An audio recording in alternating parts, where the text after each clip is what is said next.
साथियों नमस्कार, मैं हूं कृष्णानंद सिंह और आप देख रहे हैं YouTube channel education portal Krishna. आज के इस वीडियो के माध्यम से शिक्षकों के ट्रांसफ़र पोस्टिंग से जुड़ी बड़ी खबर और कब तक होगी यह प्रक्रिया पूरी, इस वीडियो में संभावित रूप से हम लोग बात करने वाले हैं। पिछले दिन शिक्षक दिवस के मौके पर शिक्षा मंत्री सुनील कुमार ने इससे संबंधित यानी शिक्षकों के ट्रांसफ़र और पोस्टिंग से संबंधित बड़ी घोषणा की। उन्होंने कहा कि शिक्षकों का पदस्थापना और स्थानांतरण को लेकर यानी कि इससे संबंधित जो भी बातें होगी उससे रिलेटेड उदार नीति अपनाई जाएगी। जो दिव्यांग रूप हैं, जो हैंडीकैप्ड हैं, उसके बाद बीमार शिक्षिकाओं, महिला शिक्षिकाओं के साथ साथ जो पति पत्नी शिक्षक हैं उनके लिए विशेष प्रावधान होगा ताकि उन्हें कोई कठिनाई ना हो। हम लोग एक एक करके हर बिंदु पे डिस्कस करेंगे और जहाँ तक आप इस बात को भली भांति समझ रहे हैं कि शिक्षकों के साथ अनेक प्रकार की समस्याएं हैं, अनेक प्रकार की परेशानी है, इनसे यानी इन लोगों के द्वारा हर बार डिमांड किया जाता है, सरकार से मांग की जाती है, लेकिन बहुत सारी समस्याएं के समाधान होने के बावजूद भी यह जो शिक्षकों का स्थानांतरण की समस्याएं हैं काफ़ी दिनों से, लगभग 15 से 20 साल से चली आ रही है।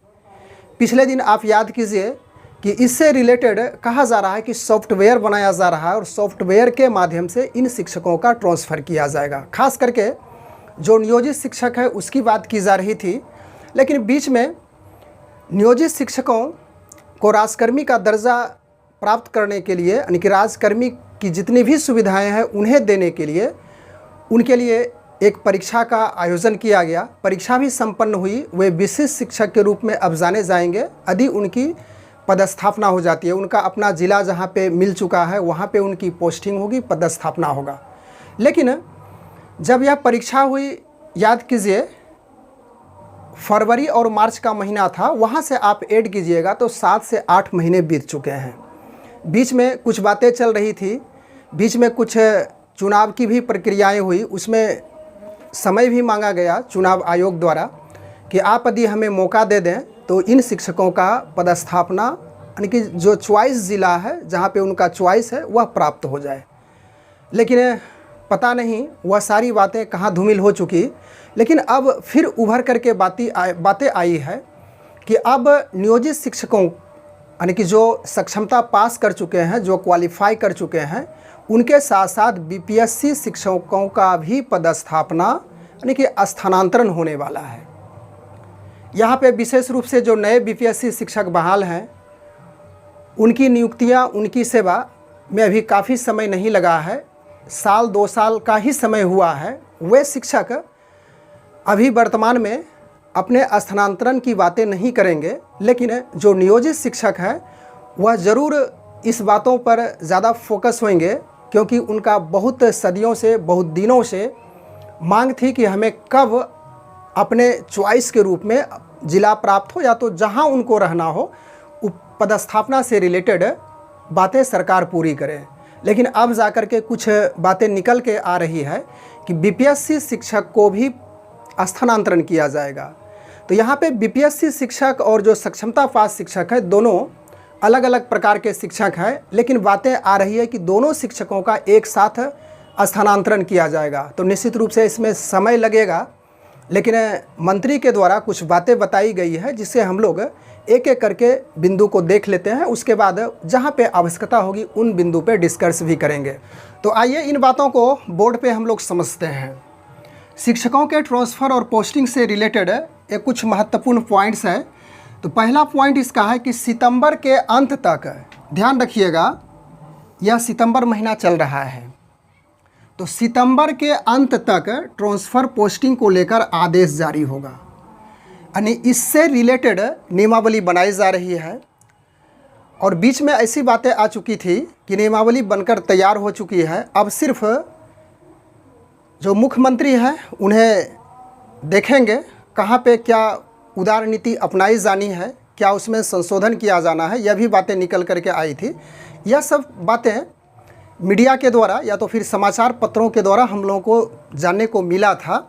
लेकिन अब यहाँ पे बात निकल कर के आ रही है कि सितंबर के अंत तक आज 8 सितंबर हो चुका है।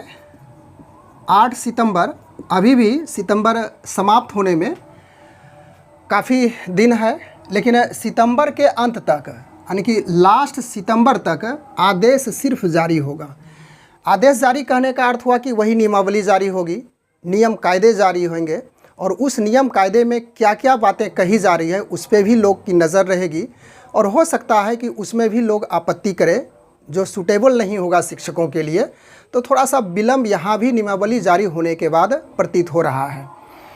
उसके बाद दूसरा इसका पॉइंट है, अक्टूबर से यह प्रक्रिया शुरू होगी। सितंबर में आदेश आपका जारी होगा और अक्टूबर से, अक्टूबर महीने में यह प्रक्रिया प्रारंभ होगी। प्रारंभ होने की बात कही गई है, कब तक होगी प्रारंभ यह फिक्स नहीं निर्धारित किया गया है। तो चलिए, अक्टूबर महीने में ट्रांसफ़र और पोस्टिंग की प्रक्रिया शुरू हो जाएगी, यानी कि ट्रेन पटरी पर आ जाएगी। उसके बाद दौड़ेगी, कब तक फुल स्पीड पकड़ेगी यह तो आने वाले वक्त में ही हम लोग देखेंगे। उसके बाद तीसरा पॉइंट है, सक्षमता पास एवं बीपीएससी शिक्षकों का एक साथ होगा ट्रांसफ़र और पोस्टिंग। तो यहाँ पे सक्षमता पास की बात करें तो यह अलग कैटेगरी के शिक्षक हैं। इन शिक्षकों को निश्चित रूप से समय पर बीपीएससी शिक्षकों से हट करके इनका पदस्थापना और पोस्टिंग हो जाना चाहिए। सक्षमता पास शिक्षक की एक प्रक्रियाएं अलग हैं। अनेक प्रकार के पत्र निकले थे जहाँ पे कितने सीट वैकेंट हैं, कितने शिक्षक अभी तैनात हैं, सभी प्रक्रियाएं पूरी होकर के शिक्षा विभाग को प्राप्त हो चुकी है। लेकिन अब सक्षमता पास और बीपीएससी, चाहे वह 1-2 साल पूरे होने वाले बीपीएससी हो या तो फिर जो 20-25 साल से नौकरी कर रहे हैं, पिछले बीपीएससी 1996 से जो बहाल हुआ था उस बीपीएससी की बात करें तो अभी सभी शिक्षकों को ऐड करके चले तो उसमें शिक्षकों की संख्या काफ़ी होगी और इस संख्या के आधार पर सक्षमता पास शिक्षक जो चाह रहे थे कि कुछ दिनों में, कुछ महीनों में इनका नया ज़िला, नए स्कूल का आवंटन हो जाएगा। लेकिन यहाँ पे जब बीपीएससी शिक्षकों को शामिल किया जाएगा तो अब यह प्रक्रिया थोड़ी सी धूमिल दिख रही है। अब समय यहाँ भी बढ़ने की गुंजाइश हो सकती है। हम अपनी यह संभावनाएं व्यक्त कर रहा हूँ, मेरा ऐसा कोई सोर्स नहीं है। आप लोग सोर्स के रूप में कमेंट करते हैं, क्या आपसे कहीं जुड़ाव है, क्या आप डायरेक्ट इस बात को कैसे कर सकते हैं। एक न्यूज़ को उठाकर मैंने रखा है, इस पर सिर्फ डिस्कस कर रहा हूं। ध्यान रखिएगा कि सक्षमता पास एवं बीपीएससी शिक्षकों का एक साथ होगा पदस्थापना, तो निश्चित रूप से समय यहाँ भी लगेगा। उसके बाद अगला पॉइंट है, ऑनलाइन आवेदन के लिए 15 दिनों का समय मिलेगा।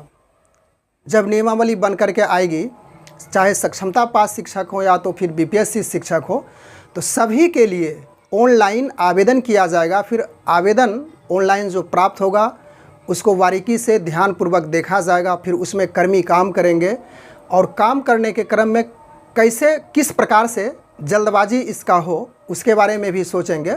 लेकिन हम लोग देखते आ रहे हैं इस बात को कि थोड़ी सी समय प्रक्रिया को जब अच्छे सुचारू ढंग से संचालित करना हो, सही तरीके से किसी कार्य को संपादित करना हो तो निश्चित रूप से उसमें समय की मांग होती है, समय उसमें लगेगा ही लगेगा। उसके बाद अगला है, रेंडमाइजेशन से नहीं होगा अब शिक्षकों का ट्रांसफ़र और पोस्टिंग।